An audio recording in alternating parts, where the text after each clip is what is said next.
نكمل ونتابع بالكيمياء الجزء الثاني مراجعة الكيمياء العضوية إن شاء الله. لا إن شاء الله نحسن نفيد بعضنا بهالمعلومات اللي عم نناقشها سوا. هلا بنفوت مثلا بالإلكتروفيل، بيصفى عنها الإلكتروفيل والنيكليوفيل. هلا الإلكتروفيل هو محب للإلكترونات، محب للإي اللي هي الإلكترونات. النيكليوفيل هو محب للنواة، أي محب للموجب. هلا من يحب السالب؟ الموجب إما يكون مشحون بشحنة موجبة أو يكون يحوي مداره فارغ لا يحوي أي إلكترونات. النيكليوفيل محب للنواة، الذي يحب الموجب فهو سالب، إما أن يكون مشحون بشحنة سالبة أو يحتوي مدار فيه إلكترونات. في قاعدة مرينا عليها مهمة مثلا بالألكنات. الألكنات في قاعدة كان اسمها ماركوف-نيكوف، تضاف الذرة السالبة على ذرة الكربون الأكثر استبدالا. لنفرض أنه هي أربعة، لنفرض أنه هون ذرتين كربون برابطة أحادية، مثلا H.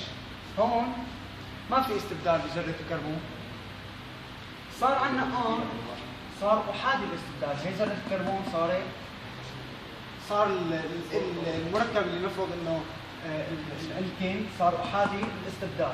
هون صار ثنائي الاستبدال، صار ثلاثي، صار رباعي. هلا لنفرض انه هيك عندنا الحالة ايش تضاف لنفرض مثالنا OH او الشارجة السالبة على ذرة الكربون الأكثر استبدالا بتفاعلات تبادل. تبادل طبعا على الرابطة الثنائية حصرا. تجي ذرة السالب على ذرة الكربون الأكثر استبدالا. عندنا هون ما في استبدال، هون عندنا استبدال. الأكثر استبدالا تضاف ذرة السالب على ذرة الكربون الأكثر استبدالا. هي قاعدة ماركوف. في شوارد مركبات هامة أو شوارد مثل شاردة الألكوكسايد، شاردة الألكوكسايد. في عندنا شاردة الأستيريد،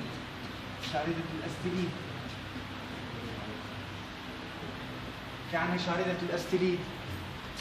في عندنا السلفيد، ما بعرف إذا بيفيدونا، بس عندنا السلفيد مثلا RSR، هي سؤال دورة. في عندنا كمان الأليل كمان سؤال دورة، CH2 هذا اسمه الأليل. في عندنا إن CH2 صار عندنا فينيل، جذر الفينيل. هلا مرقتنا اليوم معنا بالمحاضرة مرق البيران هو عبارة عن حلقة سداسية تحوي الأكسجين. بتتذكروا في شيء اسمه كان تترا هيدروفوران. الفوران هو عبارة عن حلقة خماسية تحوي الأكسجين وهي غير متجانسة. هذا الفوران. في عندنا كمان الثيول أو الثيول هو الغول الكبريتي RSH. في عندنا الثيو إستر مثل الاسترات بس عوض الأو مثلا RCS، عوض الأو S صار اسمه ثيو إستر. في عندنا مركبات هامة مثل الأسيل اللي ذكرها الدكتور اليوم، زمرة الأسيل RCO، هي اسمها زمرة الأسيل. في عندنا كمان الإمين، في عندنا الإنول، هي رابطة ثنائية مرتبطة ب OH. لاحظوا هون الأول من غول، وهون الN الكن صار إنول، صار عندنا إنول. لما نكون عندنا C2CH3 تنتين CH3 مرتبطين ب CH فهذا ايزو. 2 CH3 مرتبطين ب CH فهذا ايزو. في عندنا مثلا CH3 CH2 مرتبطين ب CH هذا سك. لاحظوا على الأكثر وحدة CH3 على الأكثر فبنسميه سك. لما بيرتبط مثلا 3 CH3 بمين عم يرتبطوا؟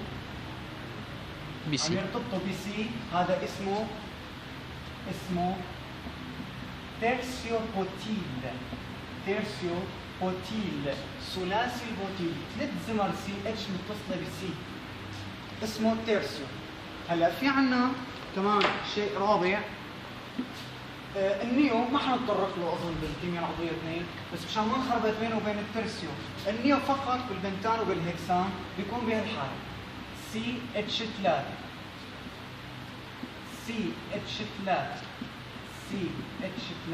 و CH3. لاحظوا 1 2 3 4 CH متصلين بكربونايه هي اسمه نيو بنتان. وفي نيو للهكسان بزياده سي. اشهر مركبات مثلا بالايزو مثلا CH مثلا لنفرض CH3 هي CH2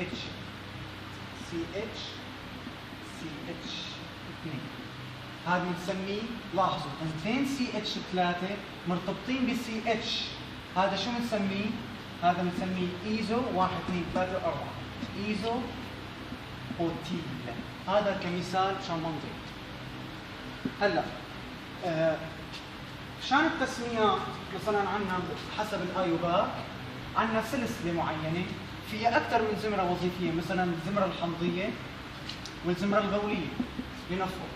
من الاقوى تتذكروا اعطانا سلايد دكتور اياد الروس في اخر المحاضرات اعطانا انه القوه كيف تتوزع. الهايست هو الحمض. حمض استر الدهيد كيتون كحول اميني. حمض استر الدهيد كيتون كحول اميني. بعدين نلتفت للرابطه الثنائيه والثلاثيه. بعدين الامينات. بعدين اخر شيء الهاليدات. بعدين اخر شيء عفوا مو الامينات الاترات. اذا اهم شيء هدول السطرين حمض استر الدهيد كيتون كحول امين. هلا في بعض المركبات كمان هامه مثل الايبوكسيدات. الاكسجين موجوده بحلقه ثلاثيه اسمه ايبوكسايد. في عندنا مثلا الكربين السي مرتبطه ب 2 ار وعليها زوج الكتروني اسمه كربين. في عندنا كمان الجليكول او الديول ذرتين كربون تحوي OH هذا اسمه جليكول. هلا مثلا عندنا الحلقه العطريه فينا نرسمها هيك وفينا نرسمها تناوب من الروابط المزدوجه او الثنائيه. عندما تتصل النواه العطريه بالOH او الOH بنقول له فينول. عندما تكون النواه البنزينيه كمتبادل بنقول له هلا في عندنا مركب اسمه الايزوبرين CH2 رابطه مضاعفه CH3 رابطه CH2 رابطه CH رابطه مضاعفه CH2. الايزوبرين 5 ذرات كربون 10 ذرات كربون اسمه التربين. 30 ذرة كربون بيدخل بتكوين مركب اسمه اللانوستيرول هو مركب اساسي للكوليسترول اللي بيمرق بتركيب الغشاء السيتوبلازمي وما الى ذلك. الايزوبرين هو مركب هام بالكيمياء الحيويه بناخذه CO2 CCO2 H هذا هو حمض الاوكساليك. CO2 CCO2 H هذا هو حمض الأوكزاليك أسيد. بتمنى إنه تكون المراجعة استوفت الشروط اللي بتخليها فعلا مراجعة. بتمنى إنه تفيدكم، بتمنى إنه نشارك أي معلومة ممكن تفيد البقية.